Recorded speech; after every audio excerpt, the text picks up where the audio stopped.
जय हिंद। देखिए, यूएसएसआर जो टूट कर अब रसिया बना है और यूक्रेन के बीच में क्या विवाद है इसको समझते हैं, और आखिर यूएसएसआर पूरी दुनिया का इतना बड़ा देश कैसे बन गया। यूएसएसआर का फुल फॉर्म होता है union of Soviet socialist Republican. USSR, इसी को शॉर्टकट में हम लोग पहले सोवियत संघ कहते थे। इसकी शुरुआत होती है 1917 में रूस की क्रांति में। रूस के राजा, जार कहा जाता था रूस के राजा को। उस समय 1917 में जो जार थे यानी राजा थे, उनका नाम था निकोलस द्वितीय। इनके समय भयानक क्रांति हो गई रूस की, जिसे हम वाल्सेविक क्रांति भी कहते थे। और इस क्रांति का जो नायक था वो लेनिन था। लेनिन जर्मनी में एग्जाइल पे था, वापस वो आ गया यहाँ पर, इस क्रांति को बहुत आगे बढ़ावा ले गया। और इस क्रांति के फलस्वरूप रूस जो था एक संगठन बनाया जिसका नाम रखा गया सोवियत संघ। और सोवियत संघ की स्थापना यानी यूएसएसआर की स्थापना 1922 में हो गई थी। और यह सबसे बड़ा देश बना और इसमें 15 छोटे छोटे देश मिलकर एक विशाल खंड का निर्माण करते थे, जिसमें यूक्रेन भी 1922 में यूएसएसआर में शामिल हुआ था, जो अलग हुआ 1991 में अलग हुआ था। तो अब हम समझते हैं यूएसएसआर इतना बड़ा था, ये अभी इसमें ये सारे देशों को अगर हम शामिल कर लेते थे तो ये एक्स्ट्रा इतनी जमीन जो थी वो यूएसएसआर के पास थी। टूटने के बाद, ये 15 देश टूटने के बाद भी 70% एरिया बच गया रूस के पास। यूएसएसआर ज्यादा समय तक नहीं चल पाया था और रूस 15 देशों में टूट गया। Kazakhstan, Kyrgyzstan, Tajikistan, Turkmenistan, Uzbekistan, Georgia, Armenia, Azerbaijan, Estonia, Latvia, Lithuania, Ukraine, Moldova, Belarus और रूस। 15 देश टूट गया, 15 हो गया, आप गिनते रहिएगा। यहीं से टूटा यूक्रेन। 15 देशों में एक यूक्रेन भी था जो इसमें से अलग हो गया था। 1991 से 2014 तक यूक्रेन में सब कुछ ठीक चल रहा था। जब 1991 में यूक्रेन अलग हुआ था और वहां से लेके 2014 तक में सब ठीक ठाक चल रहा था। 14 में क्या हुआ, यहाँ के एक जो राष्ट्रपति थे उनका नाम था पेट्रो यानुकोविच। ये जो थे ये रूस के समर्थक थे। रूस कह रहा था कि तुम यूक्रेन को यूरोपीय यूनियन में शामिल मत करो, क्योंकि अमेरिका की एक चाल है, इन यूरोपीय यूनियन में शामिल करता है उसके बाद उनको नाटो का सदस्य बना लेता है। नाटो के जितने देश हैं वो किसी भी देश को मिलकर मारते हैं। अब उसमें सारे खतरनाक खतरनाक देश है, जैसे उसमें इंडिया, चाइना, जापान, पाकिस्तान इस साइड वाले नहीं है, ज्यादातर यूरोप और अमेरिका वाले। उसमें फ्रांस भी आ जाता है, ब्रिटेन भी आ जाता है, अमेरिका, इटली, ये सब आ जाते हैं। तो यूरोपीय यूनियन में रूस ने मना किया यूक्रेन को जाने के लिए। हालांकि पेट्रो जो थे रूस के समर्थक थे, लेकिन जनता चाहती थी वो यूरोपीय यूनियन में जाए। ये लास्ट मोमेंट पर पेट्रो ने अपना डिसीजन बदला, जिस वजह से यूरोपीय यूनियन में शामिल कराने वाली जनता जो थी वो यूक्रेन के राष्ट्रपति का विरोध कर दी, जिस वजह से ये 2014 में भाग के यूक्रेन में चले गए, रूस में चले गए। और यहाँ एक सरकार आई जो इसे यूरोपीय यूनियन में शामिल कराने के लिए हामी भर दी, जिससे रूस नाराज होकर यूक्रेन का निचला भाग क्रीमिया अपने हमला करके ले लिया। इससे फायदा क्या हुआ रूस को कि ये एजोव सागर पर कंप्लीट कब्जा हो गया रूस का, अपनी नौसेना से कब्जा कर लिया क्रीमिया का। क्रीमिया पर कब्जा जब हुआ 2014 में तो पूरी दुनिया देखते रह गई, किसी ने कुछ भी नहीं किया रूस के खिलाफ, और इस क्रीमिया द्वीप पर कब्जा हो गया। और नीचे जो काला सागर है, क्रीमिया के नीचे जो सागर है काला सागर, यहाँ पर इजिली रूस का वर्चस्व स्थापित हो गया। उस समय भी पश्चिमी देश रूस पर प्रतिबंध लगा रहे थे और दुनिया के जो 8 शक्तिशाली अर्थव्यवस्था वाले देश हैं, जिन्हें G8 कहा जाता है, नक्शा से देखेंगे तो आराम से याद हो जाएगा। बीच में 4 देश याद रखिएगा, ब्रिटेन, फ्रांस, जर्मनी, इटली, ये याद रहेंगे। Britain, France, Germany, Italy. Europe में यही 4 फेमस देश है, ब्रिटेन, फ्रांस, जर्मनी, इटली। 2 ऐसे हो, 4 ऐसे हो गया, 2 इधर से रूस, जापान, और 2 इधर से कनाडा और अमेरिका। कनाडा, अमेरिका, रूस, जापान, और बीच में जर्मनी, यहाँ पे इटली, ब्रिटेन, फ्रांस। ये 8 देश थे G8। इसमें से 2014 में रूस को बाहर निकाल दिया सब, तो G8 जो था वो बच गया G7। तो G8 अब नहीं रहा, क्रीमिया की वजह से ही, यूक्रेन की वजह से ही ये मामला अभी आपको समझ में आ रहा होगा कि ऐसा विवाद हो रहा है। ये चलते आ रहा है, 2014 से ही चलते आ रहा है। तो वो हो गया G7 हो गया, जिसमें से रूस को बाहर निकाल दिया। उसके बाद 2015 में मिन्स्क एग्रीमेंट साइन किया गया। इस एग्रीमेंट में यूक्रेन ने कहा कि भैया हम लोग अब लड़ाई झगड़ा नहीं करेंगे। यूक्रेन भी ध्यान रखेगा कि यूरोप तथा अमेरिका का प्रभाव यूरोप में बढ़ने न दे। लेकिन सब गड़बड़ कब हो गया, जब यूक्रेन ने 2017 में कहा कि वो नाटो ज्वाइन करना चाहता है। नाटो का फुल फॉर्म होता है नॉर्थ अटलांटिक ट्रीटी ऑर्गेनाइजेशन। इसका स्थापना 1949 में हुआ था। वर्तमान में इसमें 30 देश आ गए हैं और ये 30 शक्तिशाली, कनाडा है, America, Britain, France, Italy, Germany, ये जितने खतरनाक देश हैं सब हैं। और ये मेनली रूस को काउंटर करने के लिए। और इस नाटो का आर्टिकल संख्या 5 कहता है कि नाटो के 30 देश किसी को मारे कोई दिक्कत नहीं है, लेकिन इन 30 में से किसी एक को अगर कोई दूसरा देश मारेगा तो 30 मिल के मारेंगे। अब बताइए, यूक्रेन अगर नाटो का सदस्य बन जाएगा तो नाटो के नियम के अनुसार जो भी नाटो का सदस्य है वहां किसी भी देश की सेना आपस में वहां जा सकती है। तो यूक्रेन जिस दिन नाटो का सदस्य बनेगा, अमेरिका की सेना यूक्रेन में भी आ सकती है। अब बताइए कोई देश कैसे बर्दाश्त कर सकता है कि उसका पड़ोसी देश जो उसी से टूटा हुआ है और उसके सीधाने ले आके दुश्मन को बैठाए, और एक दूगो नहीं पूरा ग्रुप के दुश्मनों को बैठाए। अब अमेरिका यहाँ आएगा, अमेरिका एक को गोली चलाया और रूस भी चलाएगा तो हो गया नाटो के आर्टिकल 5 का उल्लंघन, अब पूरे 30 मिलकर मारेंगे। तो अमेरिका यहाँ आके बैठ जाएगा और कमजोर स्थिति का जब फायदा उठा के उस पर हमला कर देगा और पूरा सेना का जमावड़ा लगा देगा। यही है मेन विवाद का जड़। इसमें यूक्रेन कुछ भी नहीं है, सारा विवाद फैलाया है अमेरिका और नाटो ने। बेचारा भुगत रहा है यूक्रेन। यूक्रेन को भी समझना चाहिए कि आप तब तक ही पैर फैलाइए जब तक दूसरे को तकलीफ नहीं हो। कोई भी देश अपनी राष्ट्रीय सुरक्षा को ध्यान में रखता है, ये जरूरी है। अब देखिए नाटो में इतने देश हैं, ये जितने रेड कलर के हैं सब नाटो के देश। अब आप ही बताइए, यहाँ पर रूस है, रूस के सिधाने इतने दुश्मन देश है। रूस अगर इनमें से किसी एक को मारेगा ना तो ये सब मिलके मारेंगे। तो रूस को तो पूरी तरह से बर्बाद करने का प्लान है नाटो वालों का। यूक्रेन को सबक सिखाने के लिए रूस ने क्या किया, एक तो 2014 में क्रीमिया को हड़प लिया। क्रीमिया पे हड़पने के कारण ये एजोव सागर पूरी तरह से रूस के कब्जा में आ गया। इसके बाद यहाँ डोनस तथा लुहांस, ये दो शहरों को, दो जगहों को विद्रोहियों को खड़ा किया और अपने सैनिकों को यहाँ भेज दिया। और वो सैनिक जो थे वो सादी वर्दी में थे और विद्रोह कर दिए और कहें, और रूस ने इसको मान्यता दे दिया कि ये अलग देश है और इन अलग देश है, और यहाँ अपनी पूरी तरह सेना उतार दिया। इसमें पूरी तरह रूस की सेना आ गई। यहाँ रूस की सेना पहले से थी। रूस बहुत ही सावधानी से चल रहा था। ये ऊपर का देश है बेलारूस, यहाँ रूस अपनी पूरी सेना भरे हुए हैं ताकि इधर से हमला करना होगा तो कर ही देगा। ये रूस है, इधर से हमला आराम से कर देगा। और यहाँ से तो रूस घुस ही चुका है, क्रीमिया में पहले से कब्जा किया था। ये नौसेना लगा के यहाँ से चल जाएगा, चौतरफा हमला कर देगा यूक्रेन के ऊपर रूस। यूक्रेन को ये समझना चाहिए, आने वाले खतरों को भापना चाहिए। दूसरे के दम पर आप किसी ऐसे आदमी से आप खतरा नहीं मोल सकते हैं। अब ये लोग क्या कर सकते हैं, तो ये अमेरिका कह रहा है कि प्रतिबंध लगाएंगे, नाटो का धमकी दे रहा है इसको। भैया नाटो का अगर सदस्य बन जाएगा यूक्रेन तब तो बवाल हो जाएगा वहां पर। यहाँ दो एरिया जो है उस पर रूस ने स्वतंत्र देश घोषित कर दिया, लुहांस और डोनेस्क। इसे डोनबास रीजन भी कहा जाता है। अब इस पे इजिली रूस क्या करेगा, यहाँ से हमला कर देगा। अब आप कहेंगे यूएनओ ने क्यों कुछ नहीं किया, तो यूएनओ को अमेरिका ने खुद एक ऐसा कठपुतली बनाया है कि अमेरिका यूएनओ का यूज करके किसी भी देश पर हमला कर सकता है। आज उसी का फायदा रूस उठा लिया। कैसे उठाया समझिए ध्यान से। यूएनओ का एक नियम है आर्टिकल नंबर 7। आर्टिकल 7 कहता है कि कोई देश किसी दूसरे देश पर हमला नहीं कर सकता है, लेकिन अगर कोई देश से कोई छोटा सा राज्य टूटकर अलग होना चाहता है तो उसे स्वतंत्रता है, और अगर वह देश उस पर अत्याचार कर रहा है तो पड़ोसी उस पर मदद के लिए जा सकता है। नहीं समझे, अब समझिए कैसे होता है। ये रूस ने इन दो देशों को मान्यता दे दिया कि ये अलग देश है, अलग देश है। और आर्टिकल 7 यूएनओ का कहता है कि किसी भी देश की मदद के लिए दूसरा देश आ सकता है। तो यहाँ पर स्वतंत्र देश की मान्यता दे दिया, यहाँ किसी को प्रधानमंत्री राष्ट्रपति बैठा दिया और उसने लेटर लिख दिया किसको, रूस के राष्ट्रपति को, कि हमें सैन्य मदद दीजिए। और इसके सैन्य मदद के आधार पर इस पर हमला कर दिया यहाँ पर, और कह रहा है ये स्पेशल मिलिट्री ऑपरेशन है। युद्ध है नहीं, ये स्पेशल मिलिट्री ऑपरेशन है। यही तो किए थे अमेरिका ने अफगानिस्तान में, यही तो अमेरिका ने किया था इराक में, यही तो अमेरिका ने माली में किया, यही अमेरिका ने सीरिया में किया, यही अमेरिका ने लीबिया में किया, यही अमेरिका मिस्र में किया था, यही अमेरिका वियतनाम में किया था, यही अमेरिका कोरिया में किया था। तो जब अमेरिका करेगा तो गलत नहीं है, रूस कर दिया तो गलत है। यहाँ पर आर्टिकल 17 यूएनओ में कोई भी चीज बर्बाद, यूएनओ क्या कर पाएगा। एंटोनियो गुटेरेस फिलिस्तीन पिटाता है, क्या कर लेते हैं, कुछ नहीं। कश्मीर का मुद्दा आज तक अटका हुआ है, क्या कर लिया इन लोगों ने। तालिबानी जब अफगानिस्तान में आतंक मचा रहे थे, क्या कर लिया इन लोगों ने। ये कुछ भी नहीं है, यूएनओ मतलब कुछ नहीं, तमाशा है। अमेरिकी खुफिया एजेंसी सीआईए कह रही थी कि 16 फरवरी को सुबह 5 बजे रूस यूक्रेन पर हमला कर देगा। अरे बैल है ये रूस, जब तो बता के हमला करेगा। उस दिन हमला करना भी रहता तो नहीं करता पहले से पता। तो रूस ने क्या किया, उस दिन पीछे हट गया। पीछे भाई समुद्र की लहरें अगर पीछे हटती हैं तो सुनामी की पहचान होती है। गधों को लगता है कि पीछे जा रहा है वहां पे। देखिए इसमें क्या था कि चीन का रूस से काफी अच्छा संबंध है। रूस चीन के बुलावे पे गया था वहां ओलंपिक के उद्घाटन पे, और जाते ये कह दिया कि ताइवान चीन का भाग है। तो सोच सकते हैं रूस और चाइना में कितना अच्छा संबंध है।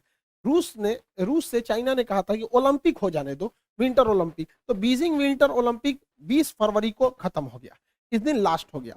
और 21 फरवरी को व्लादिमीर पुतिन ने यूक्रेन में 2 स्वतंत्र देशों की घोषणा कर दी। अब समझिए ये स्वतंत्र देश की घोषणा क्यों की गई है, ताकि यूएनओ का आर्टिकल 7 का प्रयोग किया जा सके। और 23 तारीख को उन स्वतंत्र देशों ने लेटर लिख दिया पुतिन को कि हमें सेना की मदद किया जाए। और 23 तारीख को पुतिन ने क्या कर दिया, सेना से हमला कर दिया। ये युद्ध है ही नहीं, स्पेशल मिलिट्री ऑपरेशन है। किसके वजह से, यूएनओ के आर्टिकल 7 की वजह से। इस हिसाब से हम लोग भी पाकिस्तान में हमला कर सकते हैं। किस तरह से? वहां पर जो बलूचिस्तान है वहां के लोग अगर लिख के दे देते हैं कि हमारी मदद कीजिए तो हम लोग भी मार सकते हैं। आज यूएनओ क्या कहता है? जिसकी लाठी उसकी भैंस। इसी हिसाब से यूएनओ चल रहा है यहाँ पर। अब इसके बाद हमला यहाँ पर तेज कर दिया गया। रूस ने इसके ऊपर हमला कर दिया यूक्रेन पर। हालांकि जब यूएसएसआर का हिस्सा था तो यूक्रेन का काफी विकास किया था रूस ने। आप देखिए कैसे, ये है आपका यूक्रेन। यूक्रेन का काफी विकास किया था। जितने भी उस समय के जहाज बनते थे मिग 21, आज भी मिग 21 यूक्रेन में ही बनता है। जितने पानी वाली जहाजें रूस के यूएसएसआर के समय बनी सब यूक्रेन में। यूक्रेन के लोग आज इसको बनाना भूल गए हैं। हाल ये हो गया है जब यूक्रेन पर युद्ध के बादल मंडरा रहे थे तो यूक्रेन के इंजीनियर जहाजें बनाना भूल गए थे। तुर्की को बोले कि हमारे लिए जहाज बना दो। तो ये तो यूक्रेन की गलती है। यूक्रेन में काफी विकास किया था। यूक्रेन में ही प्रीपेड शहर बसाया गया था जहां चेर्नोबिल दुर्घटना हो गया था 1986 में, परमाणु दुर्घटना। उसकी राजधानी कीव के पास है। तो यूक्रेन में कोई भी देश इतना ज्यादा लगाव रखेगा और वो देश दूसरे देश को कहेगा कि नाटो सेना यहाँ लगाओ तो भड़कबे करेगा। यूक्रेन में आज भी 30% लोग रसियन भाषा बोलते हैं। पूर्वी यूक्रेन के लोग तो इजीली मान लेंगे कि वो रसिया के हैं और रसिया इसको छोड़ेगा भी नहीं यहाँ पर, क्योंकि कोई भी देश अपनी सुरक्षा को सर्वोपरि रखता है। यूक्रेन जो है आज भी जो सेना के हथियार बनते थे, टैंक वगैरह, वो रूस यूक्रेन में बनाता था क्योंकि वो चाहता था कि 15 देश खुल के रखे। आज भी पाकिस्तान के टैंक जो हैं वो यूक्रेन के ही बने हुए हैं। यूक्रेन जब 1991 में यूक्रेन और 15 देश से टूटे थे यूएसएसआर से, तो यूक्रेन के पास लगभग 200 परमाणु बम थे। 1996 में एनपीटी के समझौते के तहत यूक्रेन ने अपना 200 परमाणु बम वापस दे दिया। किसको? रूस को दे दिया। अगर ये परमाणु बम नहीं दिया रहता ना तो ये मामला कुछ और रहता। समझ गए? तो ये परमाणु बम कितने शक्तिशाली है। कोई भी परमाणु संपन्न देश पर हमला नहीं करता है। सारा मामला 2014 से गड़बड़ाया था जब नाटो और यूरोपीय यूनियन ने एंट्री किया था। देखिए, रूस की अर्थव्यवस्था का मेन स्रोत जो है वो गैस और पेट्रोलियम है। वो गैस की सप्लाई करता है। अब गैस सप्लाई पाइपलाइन से होती है, छोटे छोटे सिलेंडरों में नहीं होती है, और वो पाइपलाइन यूक्रेन के होते हुए यूरोप में जाती है। इससे अब क्या है कि देखिए, ये यूक्रेन का नक्शा, इसमें इतनी सारे पाइपलाइन जा रही हैं। अब यूक्रेन ने 2014 में नाटो के दबाव में आके कहा कि तुम अगर इधर से पाइपलाइन ले जाओगे तो हमको सालाना $33 बिलियन पैसा दो। तो रूस ने कहा ठीक है दे देंगे। तो ससुरा $33 बिलियन तुम पैसों वो लोगे और नाटो में शामिल भी हो जाओगे, यूरोपीय यूनियन में शामिल भी हो जाओगे और रूस से संबंधों नहीं रखोगे। तो हमारे यहाँ कहावत कहा जाता है ना, पानी में उतर के मगरमच्छ से बैर कीजिएगा तो मर के आइएगा। इसी बीच मेरा चचवा पहुंच गया रूस में। अब बताइए, बेशर्मी की हद होती है कि रूस युद्ध के मुहाने पे खड़ा है और ये जाके 10,000 करोड़ रुपया कर्जा मांग रहा था कि हमारे यहाँ पाइपलाइन बिछाना है, बिछा दीजिए। रूस भगा दिया इसको। जैसे ये कहा कि हमको 10,000 करोड़ रुपया मदद चाहिए, उसी समय रूस ने यूक्रेन पे हमला कर दिया। अब बताइए, कोई गधा भी मतलब इतना बड़ा ये प्रधानमंत्री होके गलती किया जितना हमारा कोई विद्यार्थी गलती नहीं करेगा। रूस, देखिए, इसका सबसे ज्यादा जो व्यापार होता है पाकिस्तान का, वो यूरोपीय यूनियन से होता है या अमेरिका से होता है, इन देशों से होता है। इसे आर्थिक मदद में आईएमएफ देती है, वर्ल्ड बैंक देती है, जापान देता है, जो सब अमेरिका के फेवर में है। फिर भी ये अमेरिका के खिलाफ केवल जा रहा है मीटिंग करने के लिए। किस लिए? क्योंकि जो बाइडेन ने जब से शपथ लिया इसको फोन नहीं किया है, तो उनको जलाने के लिए गया था। अरे गधा कहीं का, ये सास बहू का झगड़ा हो रहा है क्या कि तुम जलाने के लिए गए थे? 10,000 करोड़ गए थे मांगने, अमेरिका ने इनके ऊपर पेनाल्टी ठोक दिया, 4 अरब डॉलर का पेनाल्टी ठोक दिया इनके ऊपर। बहुत अच्छा हुआ, एक वो हाथ मिलाने गए थे, हो गया, यहाँ पर कांड हो गया। और दूसरा एफएटीएफ में अब ये ग्रे लिस्ट से चल जाएंगे ब्लैक लिस्ट में। जिस दिन ब्लैक लिस्ट में चल जाएंगे ना, बर्बाद हो जाएंगे, यहाँ पर पूरी तरह से चौपट हो जाएंगे। वहां पे आज भी पाकिस्तान में 12,000 रुपए का गैस सिलेंडर पड़ रहा है। अब 12,000 रुपए में गैस सिलेंडर पड़ रहा है, जिस दिन ये एफएटीएफ के ब्लैक लिस्ट में जाएंगे ना, उस दिन ये 20,000 चल जाएगा। आईएमएफ पे अमेरिका का दबाव है, वर्ल्ड बैंक पे अमेरिका का दबाव है। अमेरिका घुसिया गया है ये मीटिंग देखकर कि चोट्टा तुमको इसी बीच में जाना था। यहाँ पर कौन गधा है रे तुम्हारे यहाँ सुरक्षा सलाहकार? ओकरा कोनो बुद्धि नहीं है क्या? इतना बेवकूफी तो कोई नहीं करेगा। इसने क्या किया है? सांड को लाल कपड़ा दिखाया है। मिला क्या है इसको कि रूस ने, राष्ट्रपति ने कहा था कि जो हमारे पास आएंगे उनको कोरोना का आरटीपीसीआर टेस्ट कराना पड़ेगा। दुनिया का सबसे महंगा टेस्ट इन्हीं का हुआ है। गए हैं, आरटीपीसीआर टेस्ट कराए हैं, हाथ मिलाए हैं, मिला कुछ नहीं है, उल्टे 4 अरब रुपया का इनके ऊपर पेनाल्टी ठोक दिया। यानी आरटीपीसीआर का रेट इनका 4 अरब डॉलर बन गया। अरे यार, तुम्हारे देश की जनता सुन रही, तुम्हारे यहाँ कोई बढ़िया बताने वाला नहीं है क्या? टीचर उचर नहीं है तुम्हारे यहाँ? तो इसको 2-4 हाथ देने लायक है। चचवा बिगड़ गया है मेरा। अमेरिका ने भारत पर दबाव बनाया कि यूएनओ में आप हमारा सपोर्ट कीजिए, क्योंकि भारत 2 साल के लिए यूएनओ के अस्थायी सदस्य है यहाँ पर। अब इसमें भारत ने वोट ही नहीं दिया, कहा कि ना हम रूस की ओर से हैं, ना यूक्रेन की ओर से। तो रूस ने कहा थैंक यू भैया, तुमने नहीं दिया, बहुत अच्छा हुआ। चाइना ने भी कहा हम भी वोट नहीं देंगे। यूएई ने कहा हम भी नहीं देंगे। अमेरिका कह रहा है ये तुम काहे लिए ऐसा बोल रहा है। अब यूएई ऐसे अरब देश ज्यादातर अमेरिका के फेवर में होते हैं, फिर भी यूएनओ में अरब देश ने इनका साथ नहीं दिया। तो ये सोचने वाली बात है कि आखिर ऐसा क्यों हुआ। तो समझिए इसके पीछे का मेन रीजन क्या है। देखिए सऊदी अरब, यूएई जो है यहाँ पर स्थित है।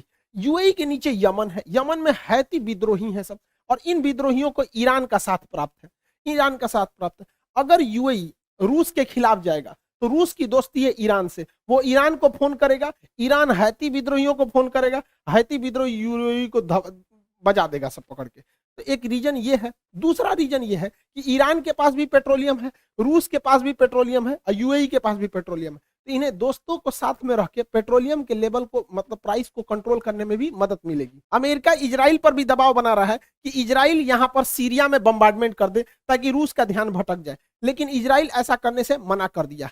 क्यों? क्योंकि सीरिया में S-400 मिसाइल सिस्टम तैनात है, और यहां से अगर इजराइल को आगे बढ़ना होता है तो रूस से परमिशन लेना होता है, और अगर रूस से दुश्मनी लेगा इजराइल अमेरिका के चक्कर में आके, तो रूस इनका भी उपाय कर देगा। सीरिया के बगल में है लेबनान, लेबनान में हिजबुल्ला नामक आतंकवादी संगठन है, हिजबुल्ला नामक आतंकवादी संगठन है। अब इजराइल की दुश्मनी है ईरान से, रूस कहेगा ईरान को कि तुम अपना सारा आतंकवादियों का हथियार सीरिया में भेजो। अब सीरिया से वो जाएगा लेबनान में, और लेबनान में उस हथियार को लेगा हिजबुल्ला, और वो मारेगा इजराइल को। तो इजराइल ने कहा कि देख भैया, रूस जो है ना सबका उपाय रखा है, इस मिडिल ईस्ट में कोई चूचाई करता है ना तो रूस सीधे किसको करता है, ईरान को करता है, और ईरान सबको कंट्रोल करके रखता है।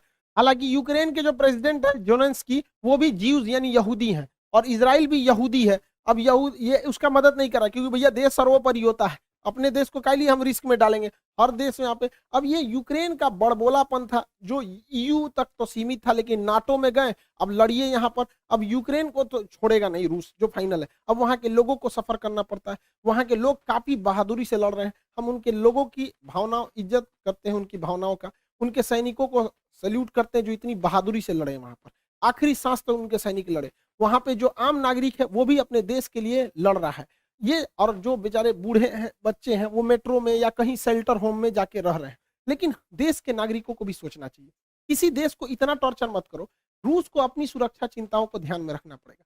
हमको बड़ा कड़ा शब्द में बोलना पड़ता है, लेकिन ये बात जरूर है कि अगर यूक्रेन आज आंसू नहीं बहाएगा तो कल यूक्रेन की वजह से रूस को खून के आंसू बहाने पड़ेंगे, क्योंकि नाटो धीरे धीरे पैर पसार रहा है।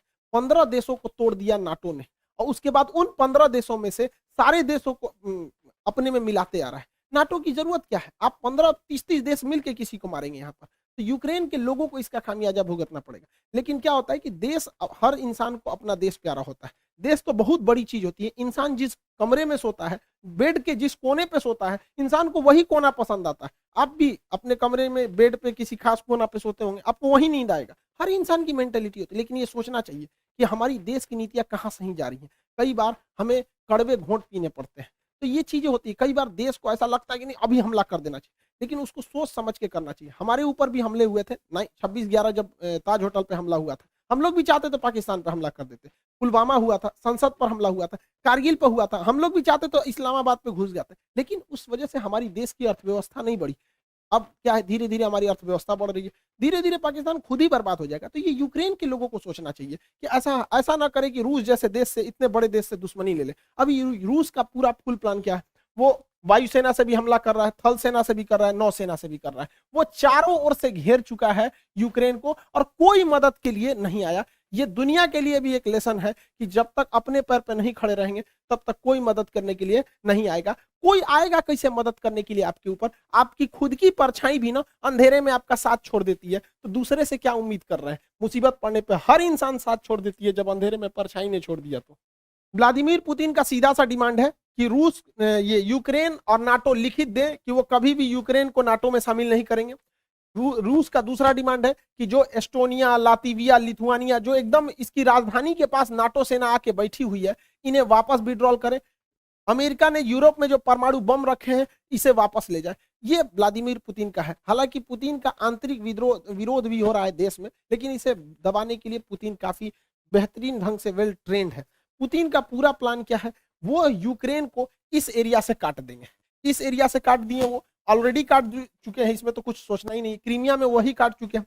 अब ये है एक देश है जिसका नाम है मोल्डोवा। व्लादिमीर पुतिन क्या किए, बहुत पहले से प्लानिंग के तहत मोल्डोवा के इस क्षेत्र को विद्रोहियों द्वारा आजाद करा दिए हैं। इधर विद्रोही क्षेत्र है, ट्रांसनिस्ट्रिया नामक इस देश को बना दिए हैं यहाँ पर। अब उनका फुल प्लान है कि यहां से यहां ये एरिया को काट देंगे यूक्रेन का, जिससे यूक्रेन धीरे धीरे एक लैंड लॉक कंट्री हो जाएगा और ये पूरी तरह से लैंड लॉक हो जाएगा। नीचे से कोई मतलब ही नहीं बनेगा यहाँ पे, ताकि इसकी नौसेना इधर, अक्सर नाटो की नौसेना इधर आ जाती थी। अब इनको खामियाजा भुगतना पड़ेगा।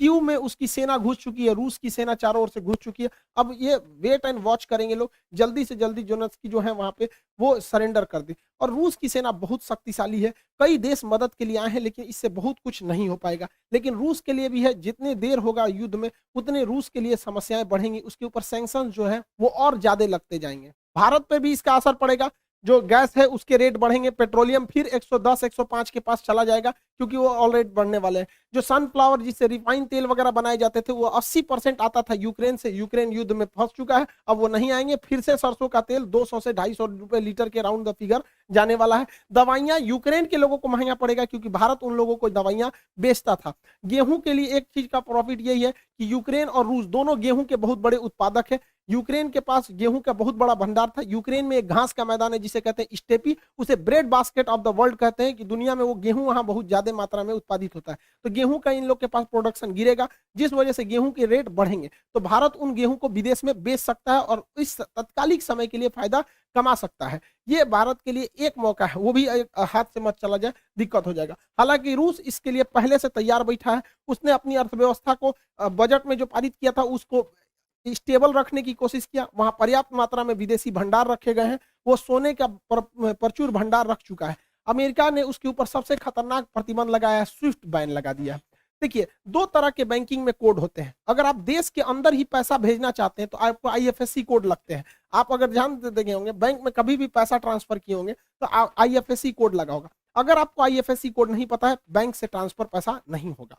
लेकिन ये आईएफएससी कोड किसी देश के अंदर ही होता है। हमें बिहार, यूपी, मध्य प्रदेश, तमिलनाडु कहीं भेजना है, लेकिन अगर हमें यहां से पैसा अमेरिका भेजना है तो उस समय आईएफएससी कोड काम नहीं करेगा, उस समय स्विफ्ट कोड काम करेगा। जितने लोग ऑनलाइन ट्रेडिंग करते होंगे, विदेश से सामान बेचते होंगे, आता होगा, उन लोग को पैसे के लिए आईएफएससी कोड नहीं बल्कि स्विफ्ट कोड की जरूरत पड़ती होगी। अमेरिका ने यूरोपीय देशों के दबाव में आकर रूस को क्या किया, स्विफ्ट कोड से हटा दिया। अब रूस का स्विफ्ट कोड ही काम नहीं कर रहा है। रूस में इंटरनल व्यापार तो होगा, लेकिन बाहरी व्यापार पर बैन लग जाएगा। हालांकि रूस चाहे तो रूबल में इसका व्यापार कर सकता है इजीली। रूस की अर्थव्यवस्था पर इसका प्रभाव पड़ेगा, लेकिन इसके लिए भी अमेरिका ही जिम्मेदार है। उसने रूस को इतना ना प्रतिबंधों से झोंक दिया था, इतना झोंक दिया था कि रूस अब एकदम उब गया था। कहा जाता है किसी को इतना न डराओ कि उसके दिल से डर खत्म हो जाए। भारत के लिए समस्या है कि हमें बैलेंस लेके चलना है, ना हमें अमेरिका की ओर झुकना है, ना हमें रूस की ओर झुकना है। हमें दोनों से जरूरत है और दोनों से सावधान रहने की जरूरत है। हालांकि क्वाड ग्रुप में भारत ने अमेरिका का साथ नहीं दिया, एक न्यूट्रल स्टैंड को अपनाया है।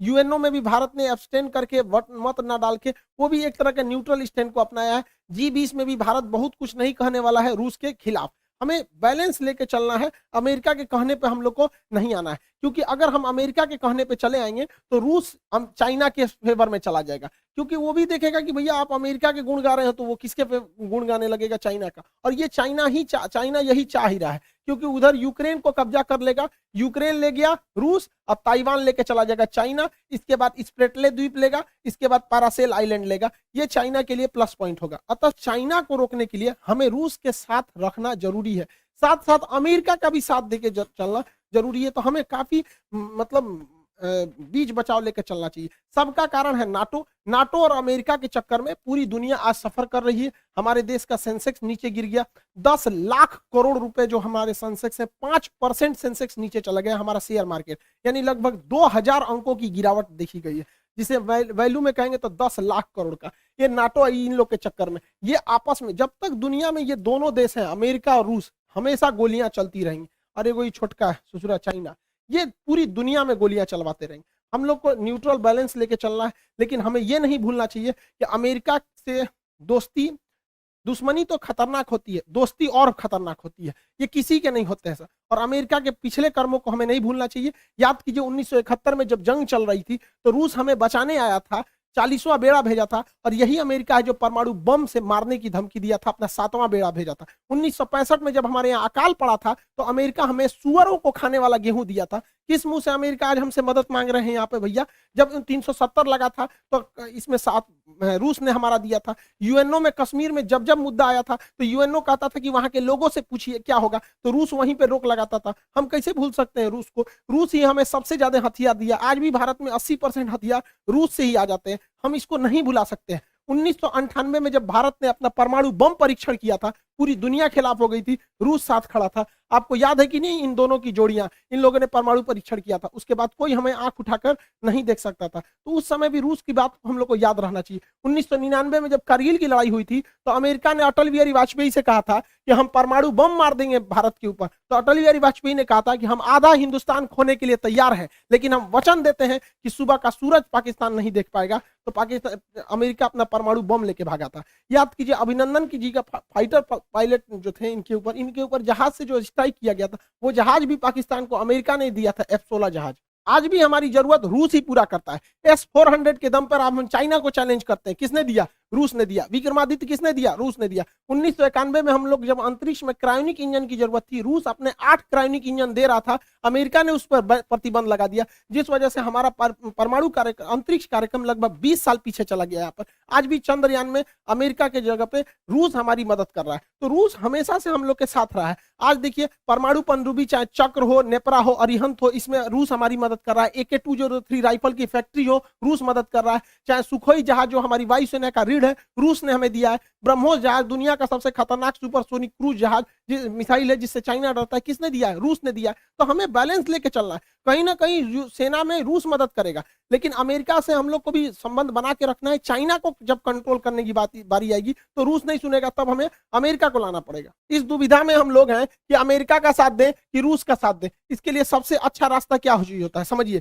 मान के चलिए हमारे 2 बहुत करीबी आदमी हैं, उन दोनों का ब्याह पड़ गया, वो कह रहा है कि हमरे ब्याह में आना, वो कह रहा है हमरे ब्याह में जाएगा। तो भैया हम एक में जाएंगे तो दूसरा से संबंध खराब हो जाएगा। एक काम करते हैं, कोई दिन हम अपने ब्याह कर लेते हैं, बातें खत्म हो जाएगा। भैया हम अपने ब्याह में बिजी थे। इसी वजह से सबसे अच्छा तरीका है, ना हम रूस के फेवर में जाएंगे और ना ही हम अमेरिका के फेवर में जाएंगे। सबसे अच्छा तरीका है मोदी जी को अपनी सेना को बोलिए कि गलवान घाटी में 2 किलोमीटर आगे घुस जाए। गलवान घाटी में जैसे 2 किलोमीटर आगे घुसेगी, लड़ाई तो करना नहीं है, उलझा के रखना है। 2 किलोमीटर जहां आगे घुसेगी उधर से चाइना वाले घुस जाएंगे, फिर वैसे ही स्टैंड ऑफ हो जाएगा।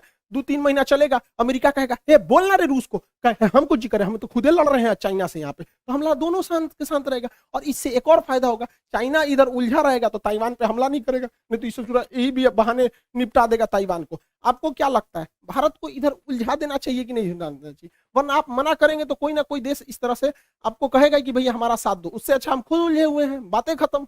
रूस की जगह पे कोई भी देश रहता तो अपनी सिक्योरिटी को लेकर चिंतित होता ही। आप खुद सोचिए, अमेरिका यहाँ पे है, क्या मैक्सिको देश में अगर रूस अपनी सेना लगाएगा तो क्या अमेरिका चुप रहेगा?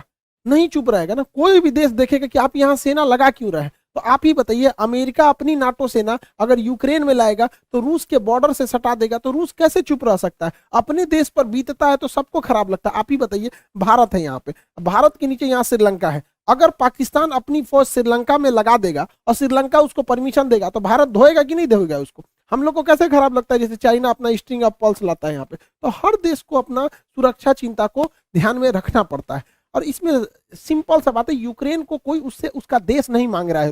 रूस का केवल यही करना है कि यूक्रेन डिसाइड एक लिखित दे दे कि वो कभी भी नाटो सेना में शामिल नहीं होगा। यूक्रेन को यह सोचना चाहिए कि नाटो में शामिल होने से अमेरिका को फायदा है, वो दुश्मनी निकालेगा रूस से। क्या जाता है यहाँ पे, पूरा देश बच जाता, उसके लोग मरने से बच जाते, क्या काम आया नाटो? तो यहाँ यूक्रेन को सोचना चाहिए कि बहुत ज्यादा जिद पालने से कोई खास फायदा नहीं होता है। और हमेशा एक चीज याद रखना चाहिए, यूक्रेन हो, हम हो या आप हो, हम अपना पड़ोसी नहीं बदल सकते, दोस्त बदल सकते हैं। इसलिए दोस्त से संबंध बने बिगड़े, लेकिन पड़ोसियों से हमेशा संबंध अच्छा रखना चाहिए, क्योंकि हमेशा काम पड़ोसी आते हैं। यूक्रेन का पड़ोसी रूस है और ये ना अमेरिका दोस्त है, तो हमेशा एक चीज को ध्यान रखना चाहिए, किला सुरक्षित करने के लिए पड़ोसी का सुरक्षित होना जरूरी है। यूक्रेन को हठधर्मिता छोड़नी चाहिए।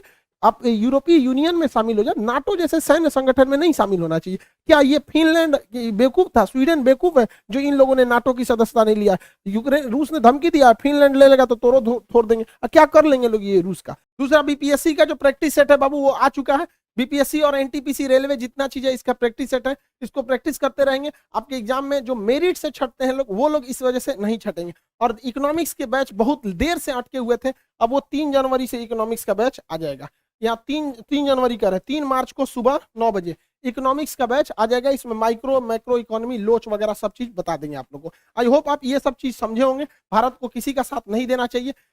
इंटरनेशनल रिलेशन में कभी भी कोई भी चीज बदल सकता है, हमारी जरूरत है तो ही हम लोग काम आ सकते हैं दूसरे के लिए। आई होप आप समझेंगे। मिलेंगे नेक्स्ट क्लास में। जय हिंद।